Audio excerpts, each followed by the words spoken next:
आप देख रहे हैं स्टेट लाइव। मैं हूं माधवी पांडे आपके साथ। बात करते हैं बिहार की। राष्ट्रपिता महात्मा गांधी की पुण्यतिथि पर स्वतंत्रता संग्राम के हुतात्माओं की स्मृति में मौन श्रद्धांजलि अर्पित किए जाने का मुख्य कार्यक्रम पटना के गांधी घाट पर आयोजित किया गया। मुख्यमंत्री श्री नीतीश कुमार ने राष्ट्रपिता महात्मा गांधी की समाधि पर पुष्प चक्र अर्पित कर महात्मा गांधी एवं हुतात्माओं को श्रद्धांजलि अर्पित की। इस मौके पर सशस्त्र पुलिस द्वारा सलामी दी गई तथा 2 मिनट की शोक सलामी भी दी गई। मुख्यमंत्री ने स्वतंत्रता संग्राम के हुतात्माओं की स्मृति में मौन श्रद्धांजलि अर्पित की। इस अवसर पर विधानसभा अध्यक्ष नंद किशोर यादव, उप मुख्यमंत्री विजय कुमार सिन्हा, ग्रामीण कार्य मंत्री अशोक चौधरी सहित अन्य गणमान्य जनप्रतिनिधिगण तथा कई सामाजिक एवं राजनीतिक कार्यकर्ताओं ने भी राष्ट्रपिता महात्मा गांधी को नमन किया और मौन श्रद्धांजलि अर्पित की।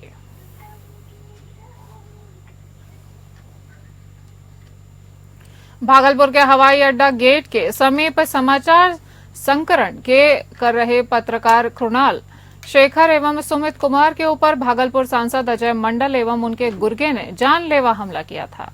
घटना के बाद से लगातार राजनीतिक सरगर्मी भी तेज हो चुकी है। विपक्ष के द्वारा सत्ता पक्ष पर लगातार हमलावर नजर आ रही है। इसको लेकर भागलपुर तिलका मांझी विश्वविद्यालय के प्रशासनिक भवन के पास छात्र राजद के कार्यकर्ताओं ने भागलपुर सांसद अजय मंडल का पुतला दहन किया एवं नीतीश कुमार और अजय मंडल के खिलाफ जमकर नारेबाजी भी की।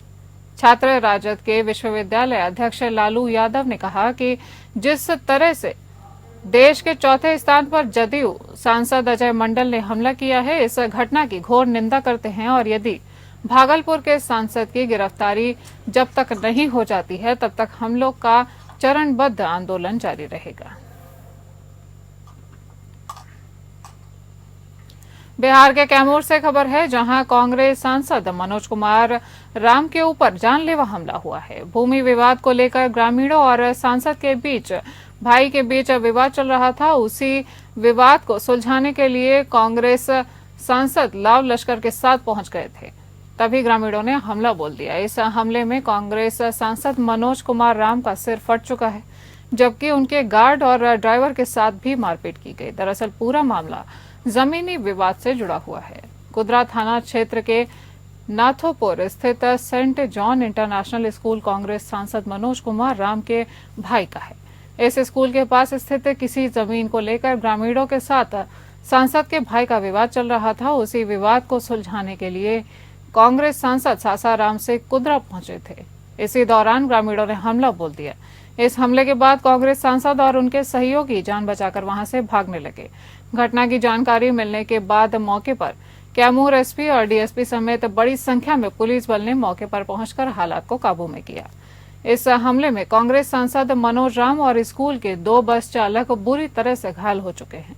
सभी को इलाज के लिए अस्पताल में भर्ती कराया गया है। मौके पर बड़ी संख्या में पुलिस बल को तैनात किया गया है।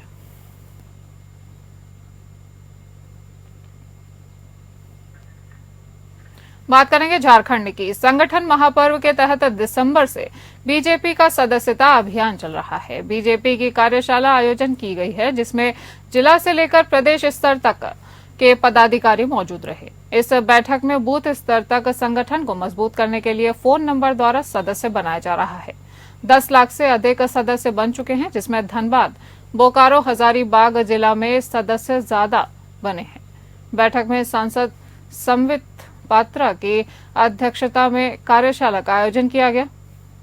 संगठन पर्व का ये दूसरा चरण है। इस कार्यशाला में बूथ स्तर से लेकर मंडल स्तर तक संगठन को किस तरह से मजबूती प्रदान की जाए, उसी के संदर्भ में दिशा निर्देश दिए गए।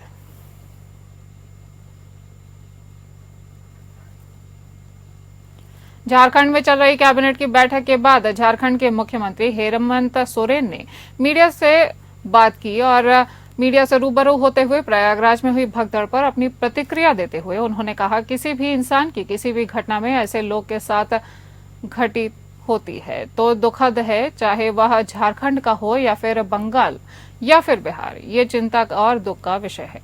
मुख्यमंत्री ने इस विषय पर कहा कि यह घटना पर हम दुख और चिंता जता सकते हैं और कोशिश होगी कि आगे इस प्रकार की घटनाएं ना हो। कि भगवान के घर जाते हैं, वो आस्था का वो गंगा है, वहाँ सभी गंगा का मिलन होता है। और वहाँ पर वीआईपी ट्रीटमेंट देना, बताइए लाखों लाख लोग पहुंच रहे हैं और वहाँ पर भाजपा के नेताओं के लिए खाली कराया जा रहा है रोड। और जो मुख्यमंत्री जी हैं एकदम गंगा के ऊपर बैठ के बयान दे रहे हैं और जनता वहाँ भीड़ में मर रही है। हमारी जनता, ये कहीं न कहीं चिंता का विषय है। लेकिन मैं इतना जरूर कहूंगा कि देखिए कुंभ का अवसर मिला है वहाँ की सरकार को, तो अच्छी तरह से इसको करवाइए। श्रद्धालुओं को दिक्कत नहीं होनी चाहिए। उत्तर प्रदेश की सरकार को कम से कम पहली बार आपको होस्ट करने का मौका मिला है। काफी लोग जा रहे हैं, झारखंड से भी लोग जा रहे हैं, हमारे श्रद्धालु भाई लोग। तो उनकी सुरक्षा, जान माल की रक्षा की जवाबदेही आपकी है, आपको देखना चाहिए। विराट हिंदू संगम में मुख्यमंत्री विष्णुदेव साय शामिल हुए। विधर्मियों और विदेशी ताकतों द्वारा जनजातीय समाज के लोगों को सनातन धर्म से अलग करने का काम किया जा रहा है। जनजातीय समाज को इससे सचेत रहने की जरूरत है। आदिवासी ही सबसे बड़ा हिंदू है, जो आदिकाल से भगवान शिव, माता पार्वती की पूजा करते आ रहा है, पेड़ पौधे की पूजा करते आ रहा है। कबीरधाम जिले के बोयला में आयोजित विराट हिंदू संगम में मुख्यमंत्री विष्णुदेव साय ने कई बातें कही। इस अवसर पर उन्होंने यज्ञ में हवन पूजन कर समस्त प्रदेशवासियों की सुख समृद्धि एवं खुशहाली की कामना भी की है। साथ ही संत समाज का आशीर्वाद भी लिया। सीएम साय ने कहा कि हम लोग कर्म पूजा करते हैं, कर्म पूजा को भगवान मानते हैं। हमारी माताएं बहनें उपवास रहती हैं, पेड़ पौधों की पूजा करती हैं। जो प्रकृति, पेड़ पौधे, भगवान शिव, माता पार्वती, गौरा गौरी की पूजा करते हैं, उससे बड़ा हिंदू और कौन हो सकता है। इसलिए हमारे सनातन धर्म को आगे बढ़ाना है, विधर्मियों के बहकावे में नहीं आना है।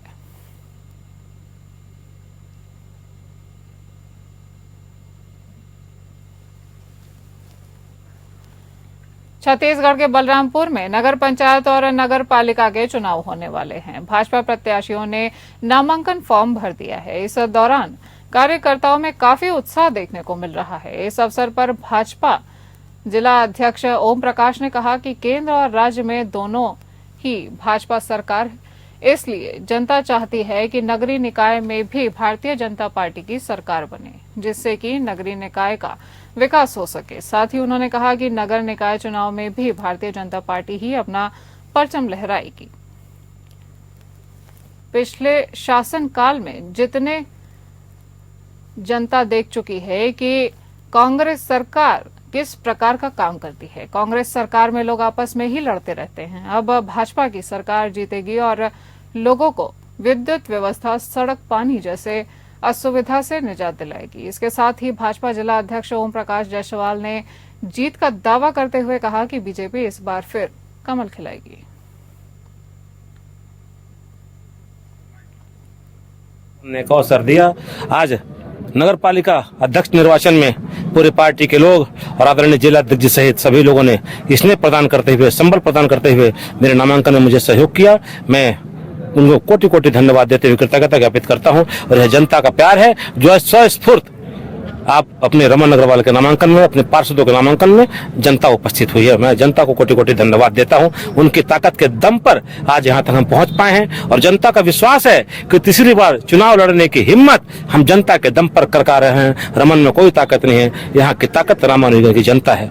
आज बलरामपुर जिले में 3 नगर पंचायत और 2 नगर पालिका नामांकन फार्म भरा गया है भारतीय जनता पार्टी के घोषित प्रत्याशियों के द्वारा और सभी जगह कार्यकर्ताओं में काफी उत्साह है। सभी जगह बड़ी संख्या में लोगों ने आज नामांकन में भाग लिया है। खासकर क्षेत्र की जनता भी महसूस कर रही है कि जब भारतीय जनता पार्टी की केंद्र में सरकार है और प्रदेश में भी, छत्तीसगढ़ में भी भारतीय जनता पार्टी की सरकार है, तो जो हम सरकार बनाने जा रहे हैं नगरीय निकाय क्षेत्रों में, वहां भी भारतीय जनता पार्टी की सरकार बने, जिससे नगरीय क्षेत्र का विकास संभव हो सके। बात करेंगे महाराष्ट्र की। बीजेपी नेता किरीट सोमैया ने दावा किया है कि राज्य में घुसपैठ का एक बड़ा रैकेट काम कर रहा है और 2 राजनीतिक नेता और 2 उग्रवादी संगठन इसका समर्थन कर रहे हैं। उन्होंने कहा कि कल्याण तालुका में 1250 बांग्लादेशी रोहिंग्याओं ने विभिन्न दस्तावेजों के लिए आवेदन जमा किए हैं। राज्य में बांग्लादेशी रोहिंग्या का मुद्दा उठाते हुए बीजेपी नेता किरीट सोमैया ने आज कल्याण के तहसीलदार सचिन शेजल से मुलाकात की। तब उन्होंने मीडिया से बात करते हुए ये दावा किया है महाराष्ट्र में 2 लाख बांग्लादेशी रोहिंग्याओं को भारतीय बनाने की साजिश रची गई है।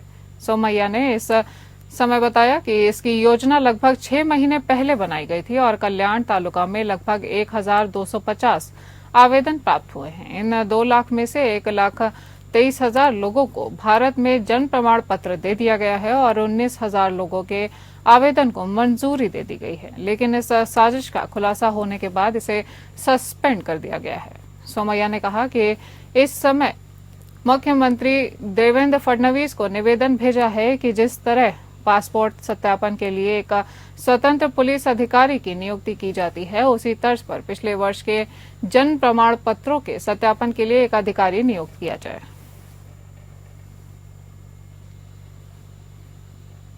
रोहिंग्यांना भारतीय बनवण्याचं कटकारस्थान महाराष्ट्रात 6 महिन्यापूर्वी त्याची रचना करण्यात आली। कल्याण तालुक्यात असे 12.5 ते अर्धा आले आहेत। त्या संबंधी तहसीलदाराची विचारपूस चर्चा केली। एक मोठं कारस्थान 2 लाख बांगलादेशी रोहिंग्यांना भारतात जन्माचं प्रमाणपत्र देण्यात 1,23,000 दिले। 19,000 मंजूर झाले होते, त्यांना स्थगित करण्यात आले आणि इथे जर सक्सेसफुल झाले असते तर पुढे काय झालं असतं। ठाणे जिल्ह्यात भिवंडीला मी जाऊन आलो, ठाण्याला जाऊन आलो। एकंदर महाराष्ट्रात आतापर्यंत 20 जिल्ह्यात या बांगलादेशीच्या निमित्ताने माझे दौरे झालेले आहे। मी मुख्यमंत्री देवेंद्र फडणवीस यांना धन्यवाद देतो। आज मी मुख्यमंत्र्यांना एक आणखीन सूचना पाठवली आहे, ज्याचं पासपोर्ट व्हेरिफिकेशन साठी पोलीस स्टेशन मध्ये एक अधिकारी नेमला जातो। अशाच पद्धतीने जुने उशिराचे प्रमाणपत्र, जन्म प्रमाणपत्र मिळवण्याच्या प्रक्रियेत त्या पोलीस कडून व्हेरिफिकेशन करून घेतलं पाहिजे। महाराष्ट्र के धुले शहर में युवाओं को नशे की लत दिलाने वाली नशे की बोतलों को बरामद किया गया है। आपको बता दें कि मुखबिर से पुलिस को जानकारी मिली कि धुले शहर में अवैध रूप से नीली ढक्कन वाले केमिकल की बोतलों का जखीरा अकबर अली कैशर अली शाह के पास है और उसे बेचने के इरादे से शबीर नगर इलाके में आने वाला है। इसके बाद 40 गांव रोड पुलिस थाना के अधिकारी और पुलिस कर्मियों ने अकबर अली को धर दबोचा, जिसके पास से नशे की 472 बोतलें बरामद कर ली गई हैं और अकबर अली को हिरासत में ले लिया गया है। लेकिन इतनी बड़ी मात्रा में नशीली दवा की बोतलें धुले शहर के कौन कौन से इलाकों में बेची जा रही थीं और इसका मास्टरमाइंड कौन है, ये पुलिस अकबर अली को हिरासत में लेकर पूछताछ कर रही है। 472 नशीली दवाओं की बोतलें, कुल इनकी कीमत 88,520 रुपए बताई जा रही है।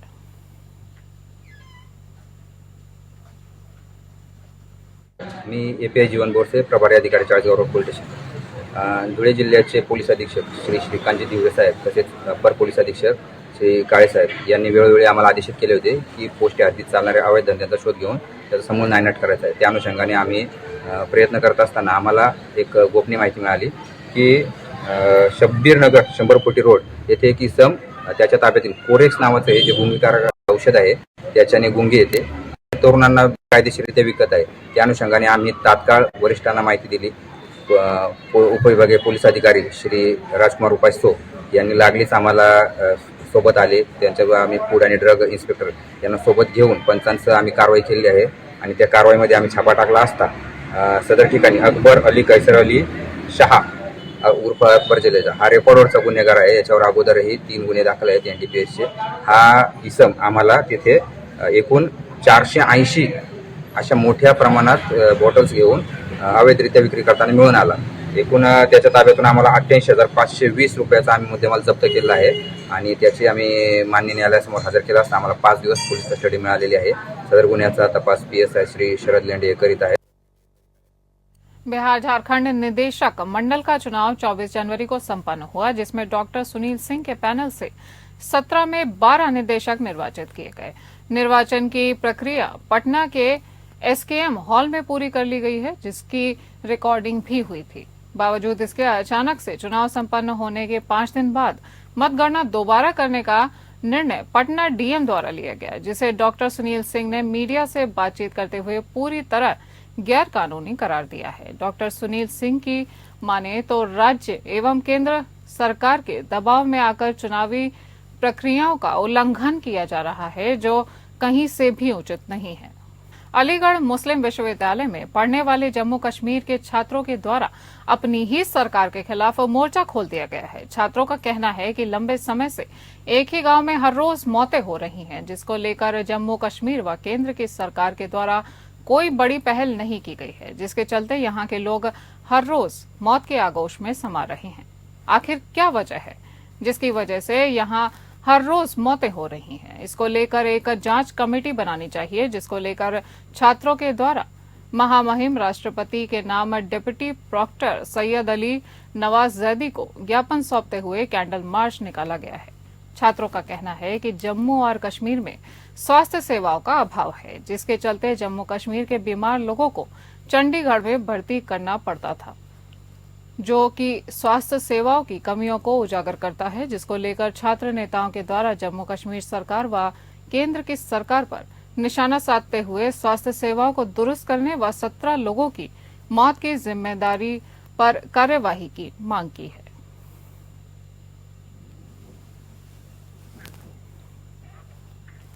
मुजफ्फरनगर में नुमाइश मैदान स्थित पंडाल में मुख्यमंत्री सामूहिक विवाह योजना के कार्यक्रम का आयोजन किया गया। मुख्यमंत्री सामूहिक वैवाहिक योजना में लाभार्थी को सरकार की ओर से 51,000 रुपए मिलते हैं। 35,000 रुपए अकाउंट में और 10,000 रुपए का घरेलू सामान और 6,000 रुपए में वैवाहिक कार्यक्रम की व्यवस्था में खर्च किए जाते हैं। आज 1017 हिंदू मुस्लिम जोड़ों ने नुमाइश मैदान में शादी के सामूहिक वैवाहिक कार्यक्रम में 722 हिंदू जोड़े और 295 मुस्लिम जोड़े परिणय सूत्र में हिंदू मुस्लिम धार्मिक रीति रिवाज से बंधे हैं और कार्यक्रम में हिंदू पंडित और मुस्लिम काजी ने अपने अपने रीति रिवाजों से मंत्रोच्चारण और कलमा पढ़वाकर इनकी शादियां कराई।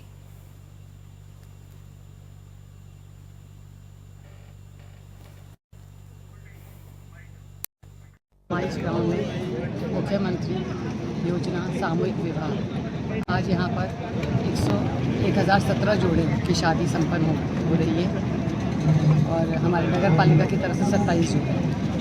हाँ, वहाँ भी सर्वे हुआ था, वहाँ भी बहुत अच्छी तरह से संपन्न हो गया।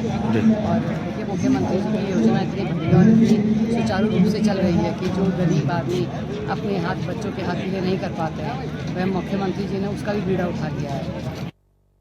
सिद्धार्थनगर जिले के डुमरियागंज की परशुराम वाटिका में धर्म रक्षा मंच के तत्वाधान में 2 दिवसीय राम दंगल का आयोजन किया गया, जहां पड़ोसी देश नेपाल और भारत के विभिन्न प्रांतों के पहलवानों ने कुश्ती के दांव पेच के जौहर दिखाए। बीते दंगल में 19 राउंड कुश्ती में विजेता पहलवानों की कुश्ती कराकर सेमीफाइनल में नेपाल के लकी थापा पंजाब के पहलवान जग्गा सिंह के बीच हुए मुकाबले में नेपाली पहलवान को पंजाब के पहलवान ने पटकनी देकर फाइनल में जगह बना ली है। वहीं सेमीफाइनल में अयोध्या के लाडी पहलवान और मेरठ के पहलवान सागर यादव के बीच हुए मुकाबले में अयोध्या के लाडी बाबा ने मेरठ के पहलवान को हराकर फाइनल में जगह बना ली है। इस तरह अंत में अयोध्या व पंजाब के पहलवान के बीच एक फाइनल कुश्ती हुई, जिसमें अयोध्या के पहलवान लाडी बाबा ने पंजाब के जग्गा पहलवान को हराकर राम राम दंगल के विजेता बने रहे, जिन्हें डमरियागंज के पूर्व विधायक राघवेंद्र प्रताप सिंह रामकेशरी की उपाधि से सम्मानित किया गया। साथ ही पुरस्कार स्वरूप 21,000 रुपए दिए गए। वहीं रनर पहलवान को 11,000 रुपए देकर सम्मानित किया गया। पीलीभीत में देवहा नदी किनारे जेसीबी मशीन के द्वारा बिना नंबरों के कृषि कार्य के लिए बनाए गए ट्रैक्टर और ट्रॉलियों से अवैध खनन किया जा रहा था। अवैध रूप से नदी के पुल के लिए किया जा रहा है बालू खनन। जिम्मेदार अधिकारियों की लापरवाही उजागर हो रही है। इसमें पीलीभीत जनपद की सदर तहसील क्षेत्र के ग्राम पंसौली लालपुर का पूरा मामला।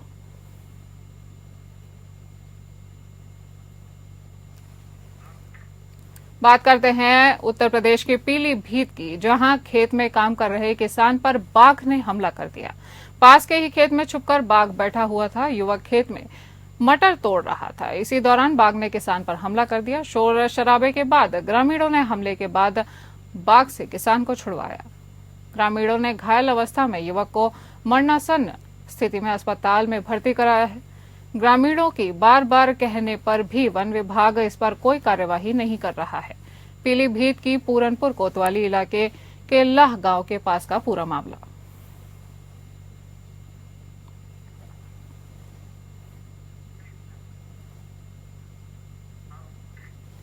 उत्तर प्रदेश के कानपुर देहात से मारपीट का वीडियो सोशल मीडिया पर वायरल हुआ, जिसमें दो पक्ष की महिलाएं आपस में मारपीट कर रही हैं। वायरल वीडियो कानपुर देहात के मंगलपुर थाना इलाके का है, जहां खानपुर गांव में मामूली विवाद में पहले बहस हुई, फिर आपस में महिलाएं मारपीट करने लगी।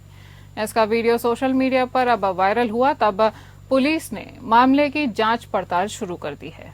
मंगलपुर पुलिस ने बताया कि मारपीट का वीडियो वायरल हुआ है, जिसमें दोनों पक्षों की तहरीर पर मुकदमा दर्ज किया गया है। पुलिस के मुताबिक पेड़ से पत्ते तोड़ने को लेकर पहले कहासुनी हुई, फिर मारपीट शुरू हो गई, जिसका वीडियो खासा वायरल हुआ है।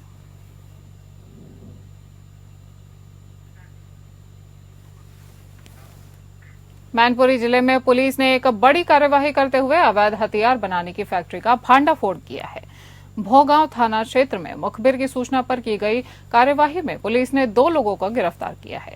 एएसपी राहुल मिठास के अनुसार नगलापति में एक बंद गोदाम के पीछे झाड़ियों में अवैध फैक्ट्री चल रही थी। पुलिस ने घेराबंदी कर योगेंद्र और टिंकू जवाहरलाल को मौके पर ही दबोच लिया। छापेमारी में पुलिस ने बड़ी मात्रा में हथियार और उनके निर्माण में प्रयोग होने वाले उपकरण बरामद किए हैं। बरामद हथियारों में एक देसी राइफल, 2 12 बोर देसी बंदूक, 2 पौनिया 315 बोर, 3 तमंचा 12 बोर और 4 तमंचा 315 बोर और 1 नंबरी डबल बैरल बंदूक शामिल है। इसके अलावा कई कारतूस और हथियार बनाने के उपकरण भी जब्त किए गए हैं। पुलिस ने दोनों आरोपियों के खिलाफ मुकदमा दर्ज कर उन्हें कोर्ट में पेश किया, जहां से उन्हें जेल भेज दिया गया।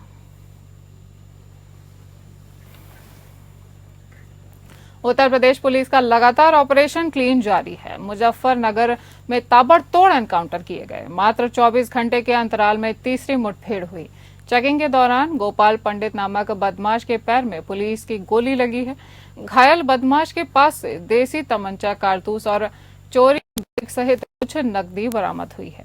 लूट, चोर और डकैती, हत्या जैसे शातिर बदमाश के विरुद्ध लगभग 11 अपराध के मुकदमे दर्ज हैं। मुजफ्फरनगर थाना नगर कोतवाली क्षेत्र के जंगलों में हुई पुलिस और बदमाशों के बीच ये मुठभेड़ हुई।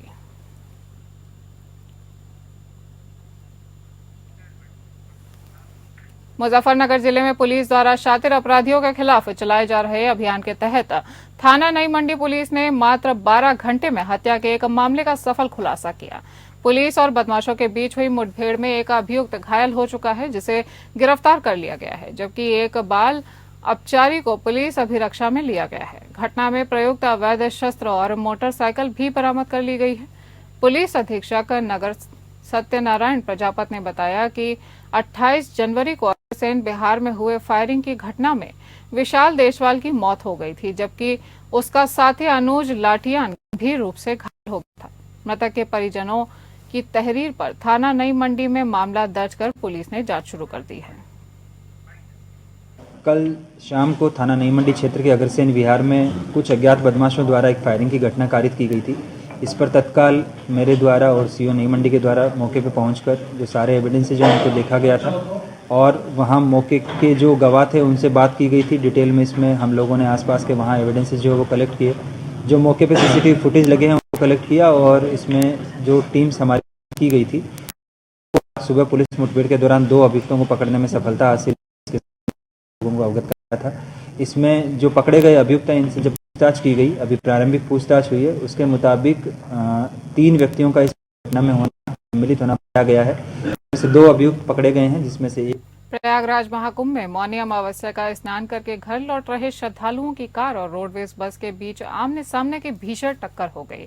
इस दर्दनाक हादसे में कार सवार 3 श्रद्धालुओं की मौके पर ही मौत हो गई, जबकि 3 अन्य गंभीर रूप से घायल हो गए हैं।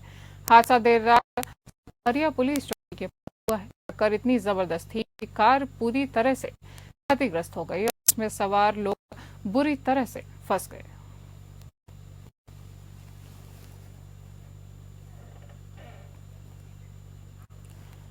रायबरेली में एक कोचिंग छात्रा द्वारा आत्महत्या किए जाने का मामला प्रकाश में आया है। मिल एरिया थाना क्षेत्र के रतापुर कस्बे में स्थित राका परिसर में रह रही अमेठी की छात्रा संध्या ने बीती रात संदिग्ध परिस्थितियों में फांसी लगाकर जीवन समाप्त कर लिया।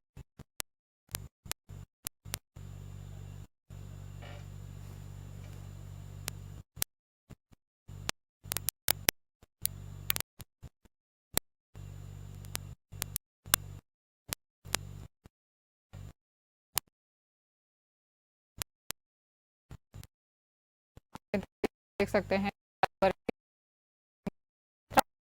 हत्या की गई है।